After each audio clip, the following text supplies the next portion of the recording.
Hi అండి, welcome back to my channel. ఈరోజు నేను చేసిన వంట వచ్చేసి రైస్ చేశాను. నెక్స్ట్ ఇక్కడ వచ్చేసి గోరుచిక్కుడుకాయ చాలా బాగుంటుందండి. ఇవి వచ్చేసి బాగా ఫ్రెష్గా కనిపించినాయి అనమాట. బయటికి వెళ్తే మార్కెట్లో ఇంకా ఛానల్ అవుతుందిలే అని చెప్పేసి తీసుకున్నాను. బాగా ఫ్రెష్గా ఉన్నాయి. ఇంకా రేటు కూడా తక్కువగా ఉందిలే అని చెప్పేసి ఒక అర కేజీ తీసుకున్నాను. ఇంకా బాగా పీస్ తీసి సన్నగా కట్ చేసి పెట్టాను అనమాట. అవి బాయిల్ చేసి ఫ్రై చేశాను. ఇక్కడ వచ్చేసి కర్డ్, ఇదిగోండి ఉసిరికాయ పచ్చడి.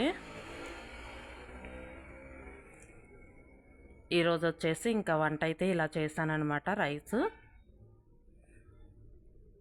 గోరుచిక్కుడుకాయ,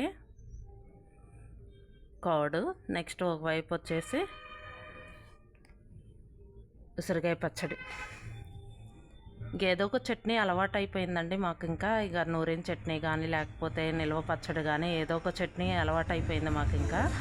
ఇంకా ప్రతిరోజు ఇంకా కారం కానీ కొబ్బరి కారం అని శనగపప్పు కారం అంటారు కదా, అలా కానీ ఇంకా పచ్చడి కానీ నిల్వ పచ్చడి అని ఏదో ఒకటి పెట్టుకుంటూ ఉంటాము. ఈరోజు ఇంకా ఇలా చేశానన్నమాట వంట వచ్చేసి. ఇదిగోండి ఇంకా రైస్ కూడా పెట్టేసుకున్నాను. ఇక్కడ వచ్చేసి ఇక గోంగూర పచ్చడి కూడా ఉంది కదా ముందు రోజుది, అది పెట్టుకున్నాను అనమాట. ఇంకా రెండు పచ్చడిలో ఏదో ఒకటి పెట్టుకుంటారులే వాళ్ళకి ఇష్టమైందని చెప్పి రెండు తీసుకొచ్చానమాట. ఉసిరికాయ పచ్చడి, గోంగూర పచ్చడి. ఎస్టర్డే ముందు రోజు చేశానని చెప్పేసి అన్నాను కదా, వీడియో కూడా పెట్టాను. ఇదిగోండి ఉల్లిపాయ, అందులోకి ఉల్లిపాయ పచ్చిమిర్చి కూడా. అసలు పచ్చిమిర్చి అయితే మంటలేదండి. ఇక ఈరోజు మీల్ వచ్చేసి రైసు, గోరుచిక్కుడుకాయ ఫ్రై అన్నమాట. గోరుచిక్కుడుకాయ ఫ్రై. నెక్స్ట్ ఇక్కడ వచ్చేసి గోంగూర పచ్చడి, అందులోకి ఉల్లిపాయది పచ్చిమిర్చి. ఇదండి ఈరోజు మీలు.